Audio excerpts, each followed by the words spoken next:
আসসালামু আলাইকুম। এই ভিডিওতে আমি দেখাবো কিভাবে এক্সপোর্টার হিসেবে contract farming and traceability management সিস্টেমের ওয়েবসাইট থেকে এক্সপোর্টারের নির্দিষ্ট কার্যাবলী সম্পাদন করা যায়।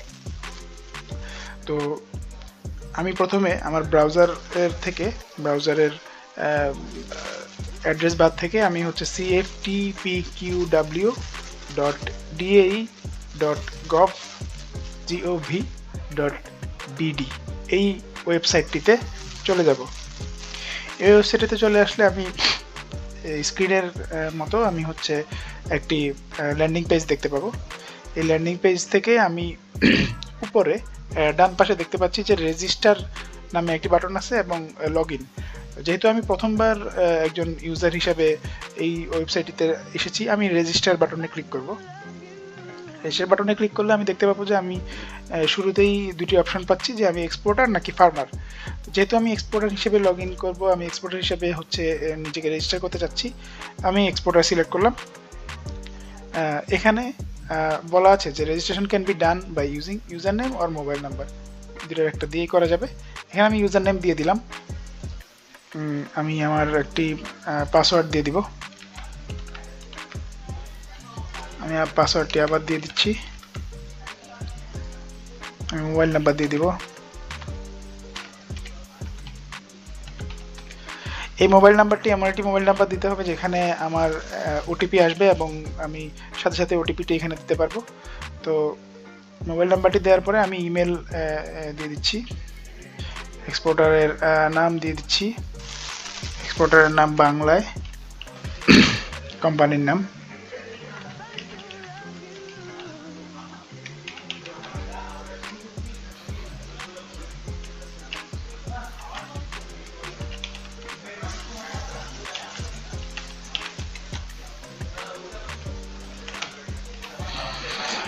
এবার আমি দিয়ে দিব আমার প্রেজেন্ট অ্যাড্রেস।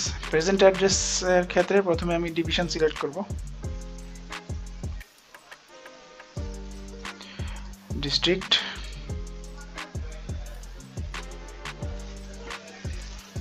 সাভার দিয়ে দিলাম।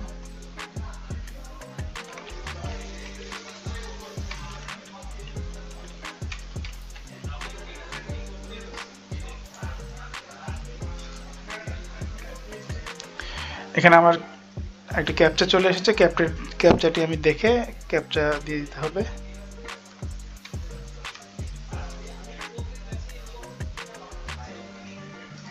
সাবমিট বাটনে ক্লিক করব। আমার এখানে ইমেলটি ভুল দেখাচ্ছে, আমি একটি সঠিক ইমেলটি দিব।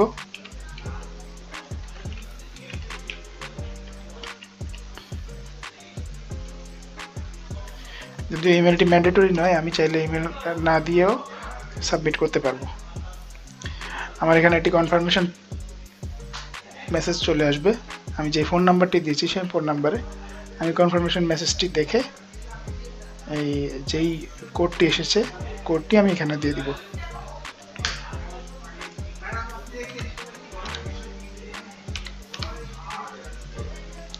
এখন আমি অ্যাক্টিভেট অ্যাকাউন্টে ক্লিক করলে অ্যাকাউন্টটি অ্যাক্টিভেট হয়ে যাবে। এখন আমি আমার ইউজার নেম অথবা মোবাইল নাম্বার দিয়ে আমি লগ ইন করতে পারবো। আমি যে ইউজার নেমটি দিয়েছিলাম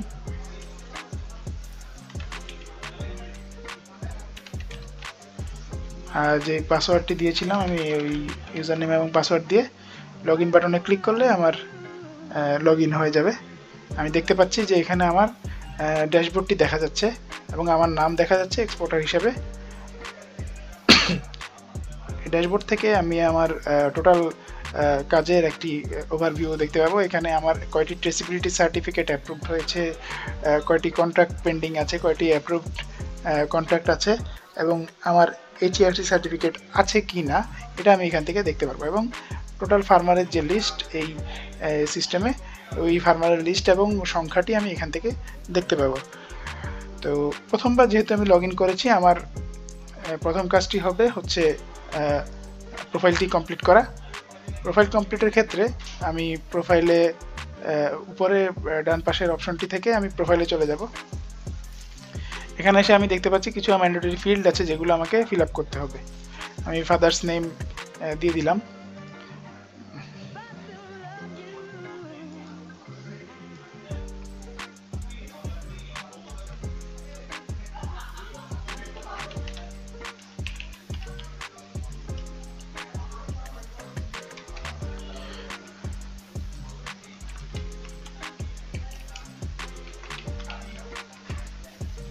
আমি ডেট অফ বার্থ দিয়ে দিচ্ছি। ডেট অফ বার্থ এর সাথে হচ্ছে আমি যেই ইনফরমেশনগুলো প্রথমবার রেজিস্ট্রেশনের সময় দিয়ে এসেছি সেই ইনফরমেশনগুলো আসলে আমার এখন আর দেয়া লাগবে না।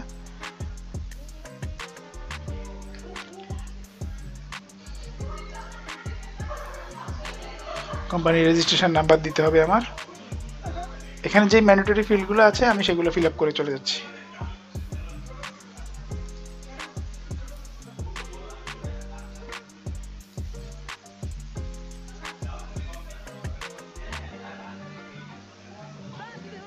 আমি আমার ট্রেড লাইসেন্সটি এখানে আপলোড করে দিলাম। আমি চাইলে এখান থেকে প্রিভিউ দেখে নিতে পারবো। এরপর ইআরসি সার্টিফিকেটটি আমি ইআরসি নাম্বারটি দিলাম, ইআরসির এক্সপায়ারি ডেট দিলাম এবং ইআরসি সার্টিফিকেটটি আপলোড করে দিলাম, যেটা আমি চাইলে এখান থেকে দেখে নিতে পারবো। এরপর আমি আমার এনআইডি নাম্বারটি দিলাম, এনআইডি অ্যাটাচমেন্ট হিসেবে এনআইডিটিও দিয়ে দিলাম। এনআইডি আমি এখান থেকে ভিউ করতে পারবো। তারপরে আমি ইটিন নাম্বারটি দিলাম, ইটিনটে অ্যাটাচমেন্ট হিসেবে ইটিন সার্টিফিকেটটিও দিব, ভ্যাট রেজিস্ট্রেশন নাম্বারটি দিব এবং ভ্যাট রেজিস্ট্রেশন সার্টিফিকেটটিও আমি দিয়ে দিব। সব কিছু দেওয়ার পর আমি এখানে দেখতে পাচ্ছি যে আমার সিগনেচারটি দিতে হবে। সিগনেচারটি আমি ছবি তুলে রেখেছি, আমি এখানে সিগনেচারটি বসিয়ে দিব। আমার সিগনেচারটির যে সাইজ অনুযায়ী আমি যদি দেখা না যায় আমি হচ্ছে এভাবে টেনে উপরে নিচ করে আমি হচ্ছে সিগনেচারটি সঠিক জায়গায় বসিয়ে নিতে পারবো।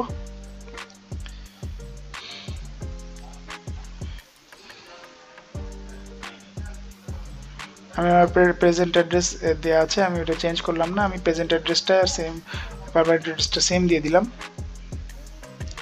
আমি আমার প্রোফাইলের সকল তথ্য দেওয়া হয়ে গেছে। প্রোফাইল আপডেট করার শেষ ধাপ হিসাবে আমি আপডেট প্রোফাইল বাটনটি ক্লিক করব। আমার প্রোফাইলটি আপডেট হয়ে গেছে এবং সেভ সাকসেসফুলি দেখাচ্ছে। আমি এখন আমার পরবর্তী কার্যক্রমের জন্য প্রস্তুত। তো এই হচ্ছে আমার রেজিস্ট্রেশন এবং প্রোফাইল কমপ্লিশন প্রসেস। ড্যাশবোর্ড থেকে আমি যেহেতু এইচইআরসি সার্টিফিকেটের জন্য অ্যাপ্লাই করব, আমি ড্যাশবোর্ড থেকে উপরে এইচইআরসি অ্যাপ্লাই এইচইআরসি বাটনটিতে ক্লিক করলাম। এই বাটনে ক্লিক করলে আমি একটি ফর্ম দেখতে পাবো।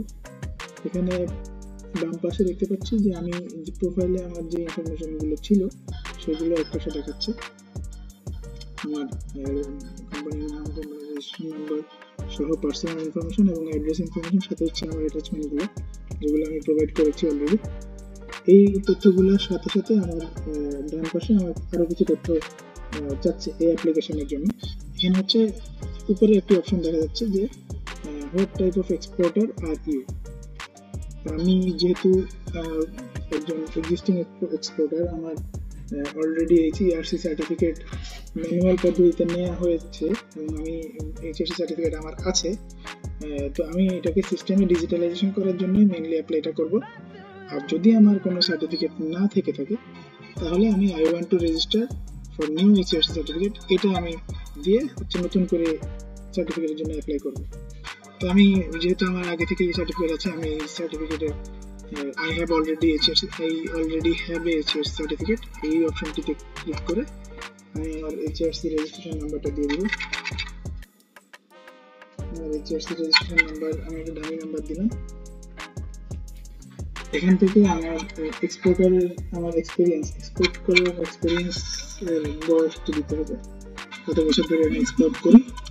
তারপর আমার বিজনেস সেন্টারের অ্যাড্রেসটি দিতে হবে, আমি ঢাকা শাওয়ার দিয়ে দিলাম।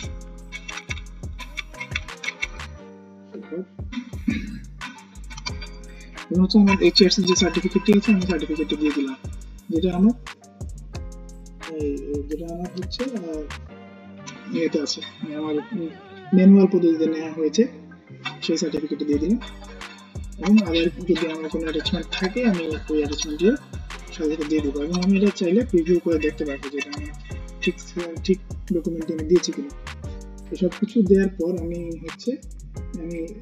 সাবমিট অ্যাপ্লিকেশন বাটনটিতে ক্লিক করলে আমার অ্যাপ্লিকেশনটি সাবমিট হয়ে যাবে। আমার অ্যাপ্লিকেশনটি সাবমিট হয়ে গেছে এবং সাকসেস মেসেজ দেখাচ্ছে। এখান থেকে আমি আসলে আমার অ্যাপ্লিকেশনটির স্ট্যাটাস দেখতে পাচ্ছি যে আমার এক্সপোর্টার, আমার কোম্পানি এবং আদার ইনফরমেশন সাথে এখানে লেখা আছে যে আমার এই অ্যাপ্লিকেশনটি প্রসেসিংয়ে আছে এবং এটা হচ্ছে আমি প্রসেসিংয়ে যেহেতু আছে আমি এখান থেকে শো ডিটেলস দিয়ে আমি হচ্ছে ডিটেলসগুলো দিতে পারবো, অ্যাপ্লিকেশন ইনফরমেশনগুলো এবং সাথে অ্যাড্রেস এবং আদার অ্যাটাচমেন্ট যেগুলো আমি সাবমিট করেছি আগে। ঠিক আছে, তো এই হচ্ছে আমার অ্যাপ্লিকেশনটি সাবমিটেড অবস্থায় আছে। এখন আমি অ্যাপ্রুভ হওয়ার পরে কি হবে সেটা দেখাবো। আমার এক্সপোর্টের HRC সার্টিফিকেটের যে আবেদনটি ছিল সেই আবেদনটি ডিরেক্টর মহোদয় অ্যাপ্রুভ করে দিয়েছেন। এখন আমি আমার ড্যাশবোর্ডে দেখতে পাবো যে আমার এখানে যে অ্যাপ্রুভড HRC সার্টিফিকেটের একটি সংখ্যা দেখা যাচ্ছে। এটা আগে পেন্ডিং ছিল, এখন এটা অ্যাপ্রুভড দেখাচ্ছে, তার মানে ডিরেক্টর স্যার এটা অ্যাপ্রুভ করে দিয়েছেন। তো আমি এখানে এই কার্ডটিতে ক্লিক করলে দেখতে পাবো যে আমার এই সার্টিফিকেটটি, আমার একটি সার্টিফিকেট HRC সার্টিফিকেট, সেটা অ্যাপ্রুভড স্ট্যাটাসে দেখাচ্ছে এবং এটা 16 মার্চ 2025 থেকে 16 মার্চ 2027 পর্যন্ত ভ্যালিডিটি থাকবে। তো এই সার্টিফিকেটটি আমার হচ্ছে অ্যাপ্রুভ হয়ে গেছে। এখন আমি যদি শো ডিটেলসে দেখি, আমার এখানে এই সকল তথ্যই আমি আবার দেখতে পাচ্ছি, এটা আমি আগেও দেখতে পাচ্ছিলাম। এখন আমি দেখতে পাবো এখানে ভিউ সার্টিফিকেট অপশনে গেলে দেখতে পাবো আমার সার্টিফিকেটটি, এটা আমার অনলাইন জেনারেটেড আমার যে সার্টিফিকেটটি আছে সেটা এখানে চলে এসেছে।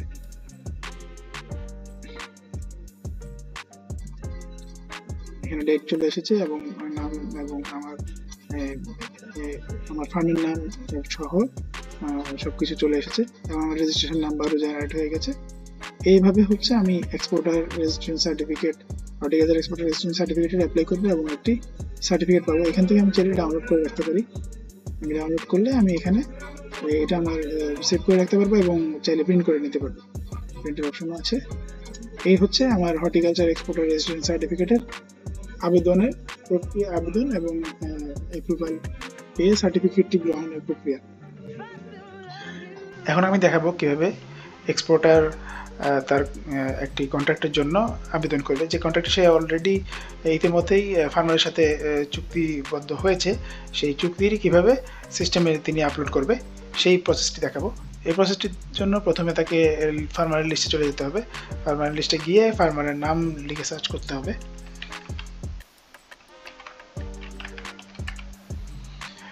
ফার্মারের নাম লিখে সার্চ করলে এখানে তিনি ফার্মারকে পেয়ে যাবে। আমি নামের বানানটি ভুল লিখেছি, এখানে তিনি ফার্মারকে পেয়ে গেলেন। এখন যে ফার্মারকে হচ্ছে উনি এই ফার্মারের সাথে উনি যদি চুক্তি করতে চান, উনি চাইলে ভিউ ফার্মার ডিটেলসে গিয়েও উনি ফার্মারের ডিটেল ভিউ দেখতে পারবে। এখানে ম্যাপ দেখার অপশনটিও আছে।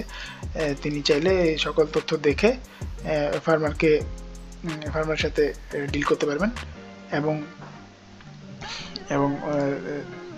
ফার্মারের সাথে যখন তিনি চুক্তিটি সাবমিট করার জন্য অ্যাপ্লাই করবেন, সেই অ্যাপ্লাই করার জন্য যে অপশনটি সিলেক্ট করতে হবে সেটিতে আমরা এখন চলে যাব।